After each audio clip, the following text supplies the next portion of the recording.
नमस्कार दोस्तों, मैं हरेंद्र गौतम आपके अपने YouTube चैनल परीक्षा 247 में एक बार फिर से स्वागत करता हूं। जैसा कि लास्ट क्लास हम लोगों ने इकोनॉमिक्स की ख़त्म की थी, तो आज हम इकोनॉमिक्स का एक और टॉपिक लेकर यहां पर डिस्कस करते हैं। तो आज का टॉपिक है आपका इन्फ्लेशन, जिसे बोलते हैं हम महंगाई, और दूसरा टर्म्स इसको हिंदी में मुद्रा स्फूर्ति,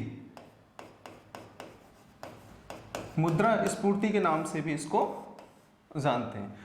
तो महंगाई को हम एक प्रैक्टिकल वे में पढ़ेंगे, हम किताबी लैंग्वेज में बिल्कुल नहीं पढ़ेंगे, ताकि एक कंसेप्ट बनाकर उन चीज़ों को टैकल, क्वेश्चन को किस तरह से टैकल किया जाए। तो इस चीज़ को मैं ज़्यादा नहीं आपका किताबी टर्मिनोलॉजी में नहीं बात करते हुए सीधा सिंपल लैंग्वेज में बात करूँगा। तो यहाँ पर आपको पता है कि महंगाई क्या होता है। महंगाई क्या होता है कि समय के साथ साथ में, टाइम के साथ साथ में वस्तुओं व सेवाओं के मूल्य में वृद्धि जो हो जाती है उसे हम कहते हैं हम महंगाई। यहां पर पहला पॉइंट है आपका समय के साथ साथ कीमतों में वृद्धि हो जाना, increasing the price with respect to time. तो यहां इसका मतलब यह है कि मान लीजिए जैसे ये आपका, मैं ग्राफ के माध्यम से आपको बता देता हूं कि आपका 2018, 2019, 2020 में कीमत, किसी वस्तु की कीमत 10 रुपये रहती थी, 2019 में बढ़कर वो 12 हो गई, 2019 में आपका 14 हो जाती है, और 2020 में जाके वो वस्तु आपकी हो जाती है 15 रुपये की। तो जो टाइम के रेफरेंस में वस्तु की कीमत में वृद्धि हुई, उस वृद्धि को क्या कहते हैं हम? महंगाई कहते हैं। तो आई होप ये क्लियर हुआ वो पॉइंट। ये तो एक हमारी जनरल सी कॉमन सी बात है, ठीक है।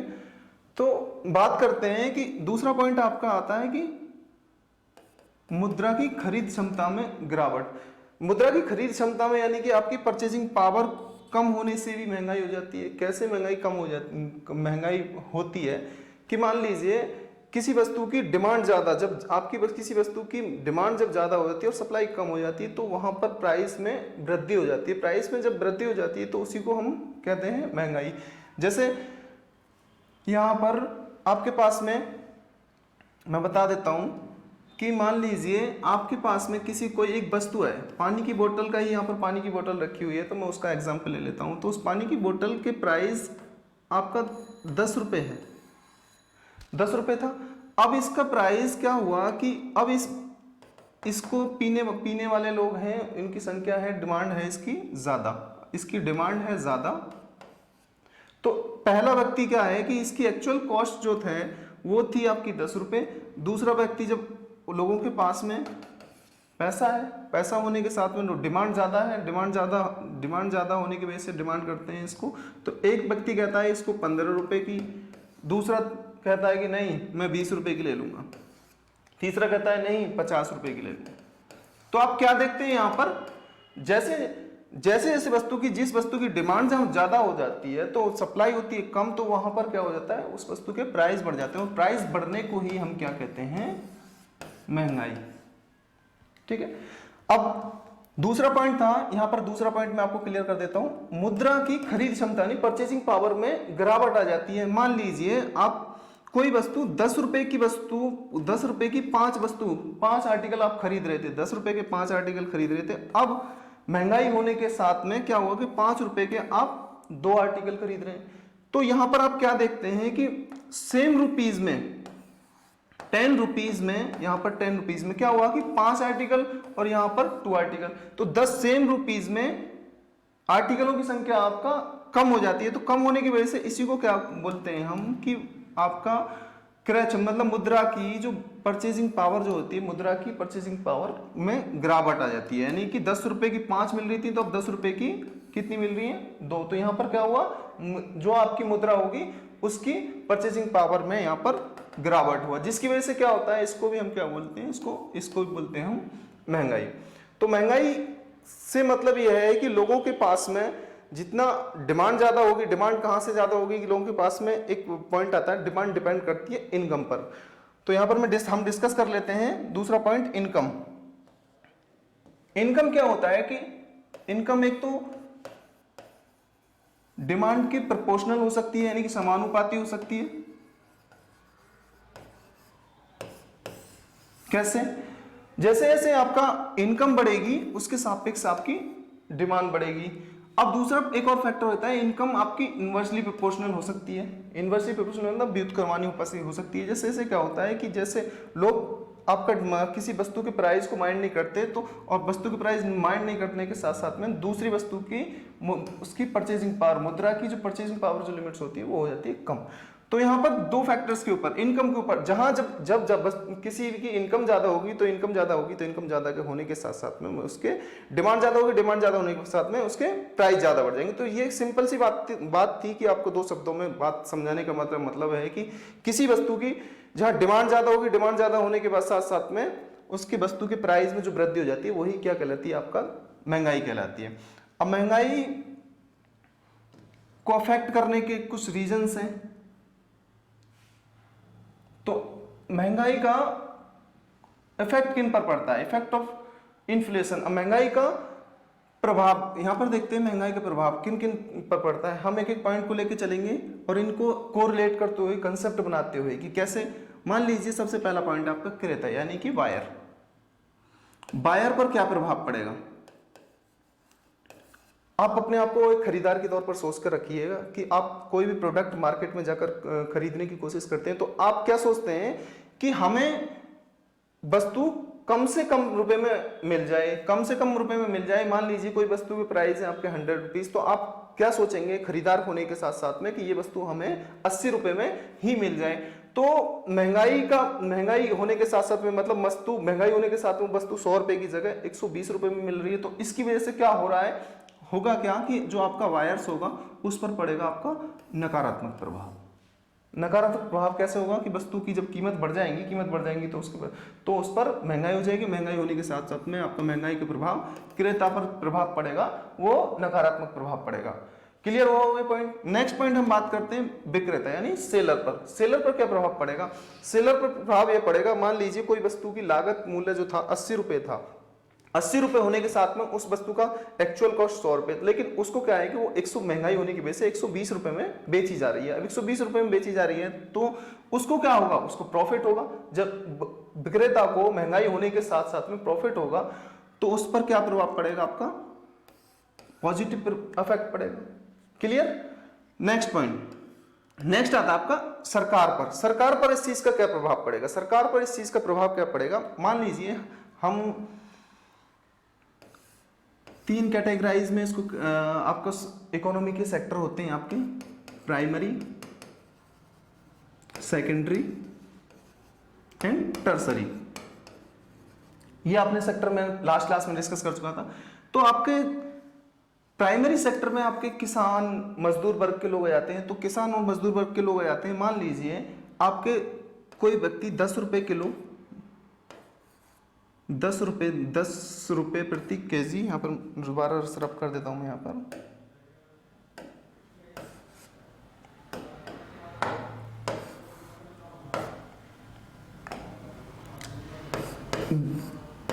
₹10 प्रति केजी के हिसाब से 1 किलो चावल परचेज कर रहे थे। वो मान लीजिए 20 रुपीज के, 20 रुपीज को 1 किलो चावल 1 किलो चावल 20 रुपीज के परचेज कर रहे थे। अब उसके प्राइस में वृद्धि हो जाने के साथ में उसकी कीमत हो जाती है 40 रुपए, जस्ट डबल। तो 1 किलो चावल परचेज करते हैं महंगाई हो जाने की वजह से, तो क्या होगा, यहां पर उन्हें जो क्वांटिटी आपको 1 किलो की क्वांटिटी की जिसके लिए हमें 20 रुपए पे करने पड़ रहे थे, अब 40 रुपए पे करने पड़ रहे हैं, जिसकी वजह से क्या हुआ, 20 रुपए अधिक पे करना पड़ रहा है। तो यहां पर सबसे ज्यादा जो प्रभाव पड़ेगा, तो इन लोगों को यहां से डबल प्रभाव, तो सबसे ज्यादा जो इफेक्ट पड़ता है वो आपके लोअर लेवल यानी कि प्राइमरी सेक्टर पर एग्जिस्ट करने वाले लोगों के लिए सबसे ज्यादा प्रभाव महंगाई का यहां पड़ता है। दूसरा आ जाता है आपका इसी तरह से मिडिल लेवल यानी कि सेकेंडरी सेक्टर वाले जो आपके उद्योगपति के, मान लीजिए कोई भी आपका चीज आपके 5 आर्टिकल्स 5 वस्तुएं बनाकर आपका 100 रुपए में तैयार की जा रही थी। 100 रुपये में तैयार की जा रही थी 5 वस्तुएं। अब महंगाई हो जाने की वजह से क्या हुआ कि इनका जो लागत मूल्य आ रहा था यहाँ पर 100 रुपये आने के बाद में, तो इन्होंने अपना प्राइस बढ़ाकर इसको कर दिया 5 वस्तुओं का, यहाँ से 5 वस्तुओं का 120 रुपये कर दिया। तो यहाँ से इनका जो एक्चुअल, मान लीजिए 5 वस्तुओं को बनाने में जो खर्चा आ रहा था, इनका खर्चा आ रहा था यहाँ से आपका 100 रुपये में बेच रहे तो 70 रुपये बेच रहे। तो अब इनका जो फैक्टर कॉस्ट यानी कि लागत मूल्य, यहाँ पर लागत मूल्य में वृद्धि लगभग कितनी, 80 रुपये की हो जाएगी। 80 रुपये की वृद्धि हो जाने की वजह से क्या हुआ, ये 120 रुपये में यहाँ पर 30 रुपये का प्रॉफिट अर्न कर रहे थे, तो 80 का यहाँ से 40 रुपये का प्रॉफिट अर्न कर रहे हैं। तो यानी कि अब हमें यहाँ से देखने के लिए क्या मिलता है कि जो सेकेंडरी आपका जो एंटरप्रेन्योर होते हैं उनके लिए महंगाई का होना पॉजिटिव है, यानी कि उन पर जो महंगाई का प्रभाव पड़ता है वो सकारात्मक प्रभाव पड़ता है। आई होप क्लियर हुआ वो पॉइंट। तो नेक्स्ट हम बात करते हैं, नेक्स्ट बात कर रहे थे यह सरकार पर। अब सरकार के पर्सपेक्टिव से हम देखते हैं कि सरकार क्या करती है कि जो आपका एमआरपी होता है, मैंने लास्ट क्लास में भी आपको ये चीज बता रखी थी, एमआरपी होता है वो factor cost plus indirect taxes minus subsidy, ये आपका मार्केट प्राइस होता है। मान लीजिए सरकार ने चीनी की कीमत, जो market price actual market price है अब सरकार की 40 रुपये प्रति किलो की चीनी की कीमत है। अब सरकार जिस तरह से विभिन्न बीपीएल, बिलो पॉवर्टी लाइन से बीपीएल, एपीएल, इस तरह के गाँव में, शहरों में इस तरह से उनको राशन दिया जाता है, तो उनकी जो चीनी की कीमत वो करके क्या देती थी, 20 रुपये करके दे देती है। मैं एग्जाम्पल बता देता हूँ यहाँ पर आपको। चीनी की जो एक्चुअल कीमत है 40 रुपये प्रति केजी एक्चुअल मार्केट प्राइस कीमत है। तो सरकार ने क्या किया कि जो बिलो पॉवर्टी लाइन से नीचे तो उनको 10 रुपये प्रति केजी के हिसाब से चीनी प्रोवाइड कराई। तो चीनी प्रोवाइड कराने के साथ में क्या हुआ कि यहाँ से जो 30 रुपये का जो गैप होता है, 30 रुपये का जो गैप है, इसको कौन वहन करता है, गवर्नमेंट झेलती है। अब मान लीजिए उसके मार्केट प्राइस में इंक्रीज हो जाता है, मान लीजिए इसकी कीमत 50 रुपये, महंगाई होने की वजह से 50 रुपये प्रति किलो हो जाती है। तो इसकी वजह से क्या होगा कि अब लोगों को तो 10 रुपये प्रति किलो ही देना पड़ेगा, आपको राशन वालों को 10 रुपये प्रति किलो ही देना पड़ेगा। इसकी वजह से 50 से अब यहाँ से क्या हुआ, 40 रुपये का जो गैप हुआ सरकार पर, यहाँ 30 का गैप था, अब महंगाई बढ़ने के साथ में सरकार के ऊपर बोझ कितना पड़ने लगा, एक्सपेंस होने की वजह से कितना, 40 रुपये का। तो इसका इफेक्ट जो सरकार पर इफेक्ट पड़ता है महंगाई का, सरकार पर भी नकारात्मक इफेक्ट पड़ता है। लेकिन सरकार क्या करती है कि सरकार विभिन्न प्रकार के क्षेत्रों में अपना इन्वेस्ट करती है। इन्वेस्ट करने के साथ में वहां से क्या होता है कि प्रोडक्शन होता है, जहां प्रोडक्शन जब ज्यादा, उत्पादन जब ज्यादा होगा तो लोगों के पास में एम्प्लॉयमेंट ज्यादा हुआ तो आपको फिर से वही इकोनॉमिक साइकिल, मैंने लास्ट सबसे पहली क्लास में इस चीज को क्लियर कर दिया था कि आपका इकोनॉमिक यूनिट्स, इकोनॉमिक एक्टिविटीज, इन सभी को लेके हम एक कंसेप्ट बना के सारी इकोनॉमिक्स को पढ़ेंगे। तो ये अब इकोनॉमिक एक्टिविटीज रिपीट होंगी तो लोगों के पास में जब इनकम ज्यादा हो जाएगी, लोगों की इनकम ज्यादा हो जाएगी तो लोगों की परचेजिंग पावर बढ़ेगी, तो लोग मार्केट में डिमांड क्रिएट करेंगे तो फिर से महंगाई बढ़ जाएगी। आई होप ये तो आपका सरकार पर कौन सा इफेक्ट पड़ेगा, आपका इसका सरकार पर भी नकारात्मक। अब आपका यहां से आता है नेक्स्ट पॉइंट आता है रोजगार पर, एम्प्लॉयमेंट पर क्या इफेक्ट पड़ेगा, महंगाई का एम्प्लॉयमेंट पर क्या प्रभाव पड़ेगा। महंगाई पर एम्प्लॉयमेंट का पॉजिटिव इफेक्ट पड़ेगा, क्योंकि आपको पता है कि जैसे जैसे लोगों की डिमांड जब ज्यादा होती है तो इनकम ज्यादा होगी, इनकम ज्यादा होने की वजह से क्या होगा, लोगों के पास में एम्प्लॉयमेंट भी ज्यादा होंगे। फॉर एग्जाम्पल मैं बता देता हूँ कि इकोनॉमिक एक्टिविटीज हमने पढ़ी थी, जब प्रोडक्शन साइकिल में सबसे प्रोडक्शन जब ज्यादा होगा, लोगों को एम्प्लॉयमेंट जब ज्यादा मिलेगा तो आपको इनकम ज्यादा होगी, इनकम जब ज्यादा होगी तो लोग कंजम्पशन ज्यादा होगा तो आपका डिमांड ज्यादा होगा, डिमांड ज्यादा होने के बाद में एक्सचेंज के बाद में फिर से आपका सेविंग होने के बाद में दोबारा से री इन्वेस्ट करके उसको इकोनॉमिक एक्टिविटी को बार बार रिपीट होगी तो आपका जीडीपी जितना ज्यादा होगा सरकार का प्रॉफिट होगा तो सरकार दोबारा से स्कीम, नई तरीके की योजनाओं को लाके आपका इकोनॉमिक इंफ्रा और सोशल इंफ्रा को बढ़ावा देगी। इसी तरह से आपका कर्ज देने वाले पर क्या प्रभाव पड़ेगा, मान लीजिए मैंने आज किसी को 5% रेट ऑफ इंटरेस्ट पर कुछ पैसा दे दिया, तो हुआ क्या कि 5% रेट ऑफ इंटरेस्ट पर पैसा दे दिया, तो आज से 10 साल बाद में देखूंगा कि जो आपका 1000 रुपए थे उसकी प्राइस बढ़कर, जो आपका रेट ऑफ इंटरेस्ट प्राइस बढ़कर वो ज्यादा हो जाता है, तो उस पर क्या हो जाता है कि अब ऐसे ही आपको जो लेने वाला होता है तो उसको नेक्स्ट प्राइस पर ज्यादा, प्राइस के परसेंटेज पर उसको ज्यादा देता है, तो पैसे को जो लेने वाला होता है उस पर पड़ता है आपका कर्ज देने वाले पर क्या होगा, नकारात्मक प्रभाव पड़ेगा। तो सेम इसी तरह से जब कर्ज लेने वाला होगा तो उसने कोई पैसे 5% से लिया होगा 10 साल पहले, अब उस पैसे को क्या है कि अब उस पैसे को उसकी कीमत क्या होगी, बढ़ चुकी होगी, तो उसको दोबारा से उसकी कीमत जब बढ़ जाएगी तो वहां से उसको क्या होगा, उसको प्रॉफिट होगा। प्रॉफिट होगा तो आपका उसको प्रभाव कौन सा होगा, पॉजिटिव इफेक्ट होगा। तो ये तो थे किस किस वजह से किस क्षेत्र पर प्रभाव पड़ रहा था। तो महंगाई के रीजंस क्या होते हैं, महंगाई के रीजंस क्या होते हैं, रीजन भी हम यहां पर देखते हैं। महंगाई के रीजन, महंगाई होती क्यों है, महंगाई होती है, सबसे पहला ही पॉइंट है आपको कि डिमांड पुल इन्फ्लेशन, मांग, यहां पर मान लिख गया है, मांग जनित महंगाई से तात्पर्य यह है कि मार्केट में किसी वस्तु या सेवाओं की डिमांड बढ़ा देना। डिमांड बढ़ाने से वस्तु की प्राइस में इंक्रीज हो जाना, प्राइस में जब इंक्रीज हो जाएंगे तो यहां पर एक पॉइंट, वो फैक्टर्स जो बिंदु मांग बढ़ा दें, जो फैक्टर्स डिमांड को बढ़ा दें। अब डिमांड को बढ़ाने वाले फैक्टर्स कौन से होते हैं, हम डिस्कस करते हैं जो मांग को बढ़ाने वाले फैक्टर्स। तो कौन से होंगे मांग को बढ़ाने वाले फैक्टर, यहां पर देखते हैं हम। सबसे पहला पॉइंट, इन चीजों को हम एक व्यवहारिक तौर पर पढ़ेंगे कि क्योंकि व्यवहारिक तौर पर जिन चीजों को पढ़ते हैं तो वही सारी की सारी चीजें आपका सैद्धांतिक चीजें बन जाती हैं। हम एक एक पॉइंट को किताब की लैंग्वेज में नहीं, अपने एक ओवरव्यू, अपने माइंड से कंसेप्ट बनाते हुए चीजों को पढ़ेंगे। तो सबसे पहला पॉइंट आता है आपका डिमांड कौन क्रिएट करेंगे, सबसे पहले ये आपका पहला जनसंख्या। जब लोग ज्यादा होंगे, जनसंख्या ज्यादा होगी, जनसंख्या बढ़ेगी, लोग ज्यादा होंगे तो इतना ही आपका वस्तुओं सेवाओं का कंजम्पशन ज्यादा होगा, कंजम्पशन ज्यादा होगा तो मार्केट में डिमांड बढ़ेगी, तो डिमांड बढ़ने के साथ साथ में क्या होगा, महंगाई होगी। क्लियर।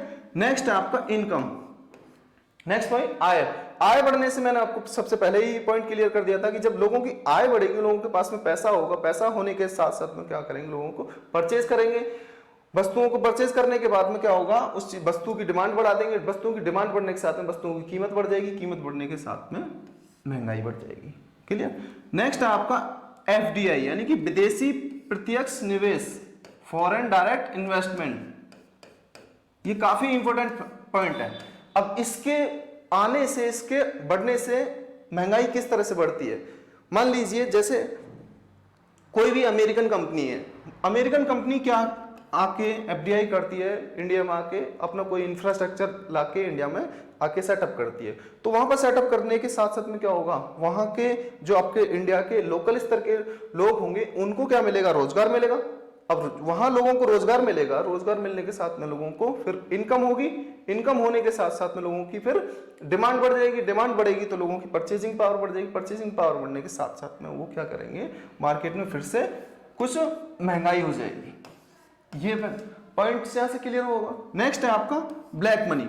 ब्लैक मनी से क्या है कि कुछ आपका पैसा रिजर्व रख के कुछ स्टॉक में रख लिया जाता है, जिसकी वजह से क्या होता है, मार्केट में पैसे की फ्लुएंसी कम हो जाती है, पैसे की फ्लुएंस उस वहां पर क्या होता है, डिमांड बढ़ जाती है, और डिमांड बढ़ने के साथ साथ में फिर से यहाँ पर ये आपका ब्लैक मनी का नेक्स्ट पॉइंट हम बात करते हैं आरबीआई की ब्याज दर में कमी। आरबीआई क्या करती है कि अपनी रेट ऑफ इंटरेस्ट में कमी कर देने की वजह से क्या होता है कि बैंकों के पास में, अब मान एग्जांपल मैं बताता हूं, जैसे आरबीआई ने क्या किया कि कमर्शियल बैंकों को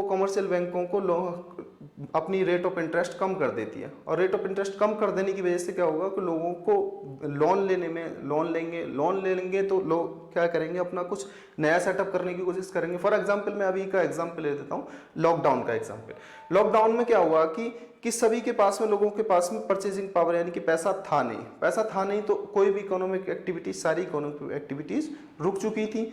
अब इकोनॉमिक एक्टिविटीज दोबारा से रीस्टार्ट करने के लिए सरकार ने क्या किया कि इकोनॉमिक में आपने इस चीज को पढ़ा भी होगा कि 20 लाख करोड़ का इन्वेस्टमेंट किया, जिससे क्या होगा कि दोबारा से वो इकोनॉमिक साइकिल दोबारा से प्रोग्रेस हो सके। तो अब उन साइकिल को प्रोग्रेस करने के लिए आरबीआई ने क्या किया कि अपनी रेट ऑफ इंटरेस्ट, आपका आगे हम पढ़ेंगे इनको, सीआरआर, एसएलआर, ये सारी की सारी रेट ऑफ इंटरेस्ट, इनकी दरों को कम कर दिया। अब रेट की दरों को कम क्या कर देंगे तो लोगों को क्या होगा, आसानी से लोन मिलने लगेगा। लोन पैसा लोगों के पास में जब पैसा आ जाएगा, लोगों के पास में पैसा आ जाएगा तो लोग उस चीज को कहीं इन्वेस्ट करेंगे। मान लीजिए कोई सेटअप स्टार्ट किया, सेटअप स्टार्ट करके कोई नए प्रोडक्ट तैयार किया, जो प्रोडक्टिविटी होगी तो लोगों के पास में रोजगार होगा तो लोगों के पास में इनकम ज्यादा होगी। फिर से वही साइकिल, डिमांड ज्यादा होने की वजह से फिर से महंगाई ज्यादा हो जाएगी। क्लियर?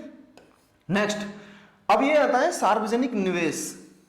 सार्वजनिक निवेश से क्या मतलब है कि पब्लिक इन्वेस्टमेंट। सरकार इस चीज पर भी बहुत ज्यादा ध्यान देती है कि जैसे क्या होगा कि लोगों के पास में पैसा, मार्केट में डिमांड, महंगाई हो जाने का एक रीजन ये है कि सरकार विभिन्न तरह की स्कीम यानी योजना चलाती है। उन योजनाओं में क्या करती है कि पब्लिक के हित में कुछ प्लेसेस पर, जैसे मान लीजिए कुछ डैम्स, कुछ रोड्स एंड ट्रांसपोर्टेशन, विभिन्न तरह की योजना बनाई दी जाती है, जिसकी वजह से क्या होता है लोगों को वहां पर रोजगार मिलने लगता है। अब लोगों को जब रोजगार मिलने लगेगा तो वहां से लोगों के पास में फिर इनकम हो जाएगी। इनकम होने के बाद में डिमांड ज्यादा होने लगेगी। तो यहाँ पर जब डिमांड ज्यादा होगी तो यहाँ भी महंगाई हो जाएगी। नेक्स्ट है आपका कॉस्ट पुश इन्फ्लेशन, यहां पर लागत जनित महंगाई।